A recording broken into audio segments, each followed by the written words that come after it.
Greetings everyone. तो आज हमारे पास हम क्वेश्चंस देखेंगे आज कॉम्प्लीमेंट्री फंक्शन निकालने के लिए। तो अगर आपने मेरी पहले की दो वीडियो नहीं देखी हैं तो फिर उन्हें देख लीजिए, क्योंकि उसी के आधार पे ही हम आज क्वेश्चन करेंगे यहाँ पर। तो हमारा पहला क्वेश्चन है D Q Y upon D X Q minus 7 D Y upon D X minus 6y equals 0। हमारा पहला क्वेश्चन ये है और हमें इसका निकालना है कॉम्प्लीमेंट्री फंक्शन। Find CF। तो फ्रेंड्स जैसे पूरी डिफरेंशियल इक्वेशन है ऑफ इसकी जो डिग्री है वो 3 है। तो मैंने आपको बताया था प्रीवियस वीडियोज में जितनी डिग्री होती है उतने ही रूट्स होते हैं, मतलब 3 रूट्स होंगे। उन रूट्स का नाम मैं रख रहा हूं M1, M2 और M3। ठीक है, तो अब यहां पर ये इस इक्वेशन को थोड़ा शॉर्ट कर लेते हैं। जैसे कि मैंने आपको प्रीवियस वीडियो में बताया था कि हम इस डी बाई डी एक्स को एक डिफरेंशियल ऑपरेटर कैपिटल डी से रिप्लेस कर सकते हैं, जिससे कि ये बहुत ज्यादा कॉम्प्लिकेटेड ना हो लिखने में और बहुत ज्यादा शॉर्ट बन जाए। तो इसके लिए हम यहाँ पे लिख सकते हैं डी क्यू वाई, हम डी से रिप्लेस कर देंगे डी बाई डी एक्स को, तो डी क्यू वाई हो जाएगा minus 7 D minus 6y D Y होगा यहाँ पे इक्वल्स 0। अब अगर हम यहाँ पे y कॉमन ले लूं तो मेरे पास जो इक्वेशन आते हैं वो होता है D Q minus 7 D minus 6 equals 0। अब हमारे पास ये इक्वेशन बन गई, इसे हम फर्स्ट इक्वेशन मान लेते हैं। अब सबसे पहले हमें यही काम करना कि हमें कोई भी हमें क्वेश्चन दे रखा हो उसे इस तरीके से रिप्रेजेंट करना। सबसे पहले हमारा काम ये है। अब इसके बाद हम क्या कर सकते हैं, इसके बाद हमें ऑक्सिलरी इक्वेशन बनानी पड़ती है। ऑक्सिलरी इक्वेशन में कुछ नहीं है, ऑक्सिलरी इक्वेशन में आपको सिर्फ और सिर्फ ये जो चीज है डी वाला फंक्शन जो है डी का, उसकी जगह डी की जगह एम रखना। तो फंक्शन में डी की जगह एम रख देंगे तो ये कुछ इस तरह का बन जाएगा M cube minus 7m minus 6।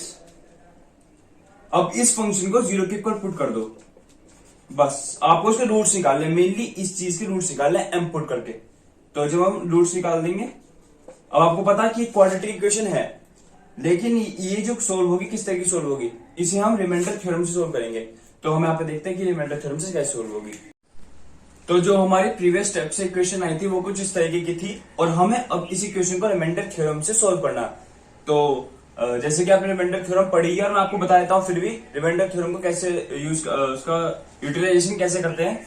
अगर हमें सबसे बड़ी बात है कि इस इक्वेशन को सेटिस्फाई कर रही है कोई भी नंबर m की ऐसी वैल्यू जो कि इस इक्वेशन को सेटिस्फाई करे, मेनली वो उसका रूट बन सकता है। जैसे कि अगर मैं m की जगह 1 लू तो मेरे पास आएगा 1 क्यूब माइनस 7 माइनस 6 इक्वल 0। अब हम देखिए तो 1 minus 7 minus 6 equals is not equal to 0 है। अगर हम सब टर्म को सोल्व करें तो ये नॉट इक्वल टू 0 आएगा। तो मतलब ये इक्वेशन इसे सेटिस्फाई नहीं कर रही है। लेकिन अगर मैं m की जगह माइनस 1 लेता हूं तो फिर अगर मैं माइनस 1 रखता हूं माइनस 1 क्यूब ये प्लस हो जाएगा प्लस 7 माइनस 6 इक्वल टू 0। तो ये बनेगा माइनस 1 प्लस 7 माइनस 6 इक्वल 0 और ये बन जाएगा यहाँ से माइनस 7 प्लस 7 इक्वल 0 और ये कट के 0 आ जाएगा। मतलब हमारे पास एक रूट आ गया है m इक्वल टू माइनस 1 का। तो हमारे पास m प्लस 1 इक्वल टू 0 एक ऐसा फैक्टर है जिसे हम इससे डिविजन करेंगे तो हमें बाकी के रिमेनिंग रूट्स भी मिल सकते हैं। तो हम यहाँ पे रिमाइंडर थ्योरम लगाते हैं।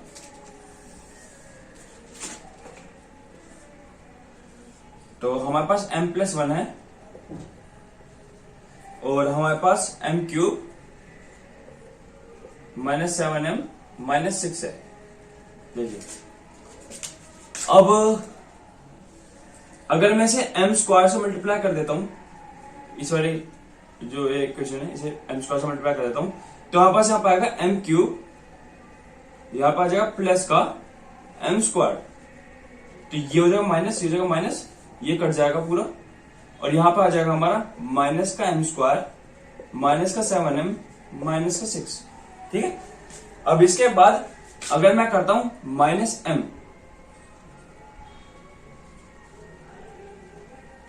तो हमारे पास आ जाएगा माइनस का m स्क्वायर माइनस का m और बस फिर से यहाँ प्लस का साइन आ जाएगा और इधर कट जाएंगे आपस में, और ये जो है ये प्लस का साइन आ जाएगा, यहाँ पर आ जाएगा आपका -6m -6।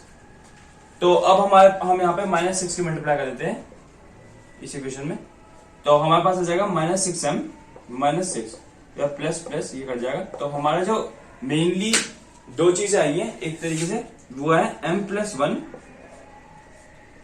और है m²। जब हमने सेवेंटर थ्योरम को सोल्व करा तो कुछ इस तरीके का इक्वल टू 0। हमारे पास कुछ इस तरीके की इक्वेशंस है। अब हमें इस इक्वेशन को सोल्व करना, और इस जो हमारी प्रीवियस इक्वेशन थी ये जो इक्वेशन है इसके कितने रूट्स निकल सकते हैं वो ऐसे निकाल लें। तो इसके बाद हम क्या करेंगे, तो हमारी इक्वेशन कुछ इस टाइप की है।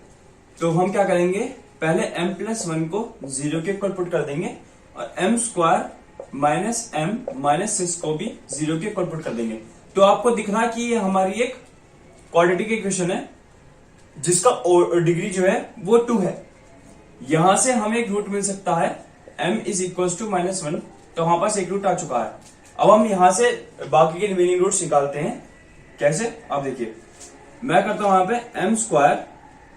अब देखिए 6 है, तो 2 और 3 2 3 6 होता, तो हम उसके 2 लेते हैं, 2 और 3, मतलब कुछ इस तरीके से कि -3m + 2m -6 = 0। अब आपको फैक्टर्स निकालने तो आते ही हैं। अब इसे m कॉमन लेते हैं, तो m-3 प्लस का 2m -3 = 0। तो हमारे पास आ जाता है m+2 और m -3 = 0। तो m = -2 एंड m = 3। तो हमारे पास यहां पर इसके 3 फैक्टर आ गए, और मैंने इनका शुरू में नाम मान के चला था कि मैं इन तीनों के तीनों, मैंने कहा था जितनी डिग्री होगी उतने नंबर ऑफ रूट्स होंगे। तो मैं इन तीनों के तीनों रूट्स का नाम मान के पहले चला था कि मैं इसका नाम लूंगा m1, इसका नाम रखूंगा m2 और इसका नाम रखूंगा m3। ठीक है, अब मैं देखता हूं कि ये जो रूट्स है आपस में तीनों के तीनों रियल हैं और वो तीनों के तीनों डिस्टिंक्ट भी हैं। तो आपको पता है, मैंने आपको प्रीवियस वीडियो में CF निकालना सिखाया था, रियल और डिस्टिंक्ट रूट का। वो कैसे निकालते थे हम, अगर मेरे पास m1 = -1 है, m2 = -2 है और m3 = 3 है, तो ये जो रूट्स है आपस में ये रियल है और ये नॉन इक्वल है, मतलब डिस्टिंक्ट है। तो इनका जो CF निकलेगा, आप मेरे प्रीवियस वीडियो में देखना, मैंने वहां पे सिखा रखा है कि कैसे कैसे हम रियल और डिस्टिंक्ट का CF कैसे निकालते हैं। तो ये CF निकलेगा कुछ इस तरीके से निकलेगा कि C1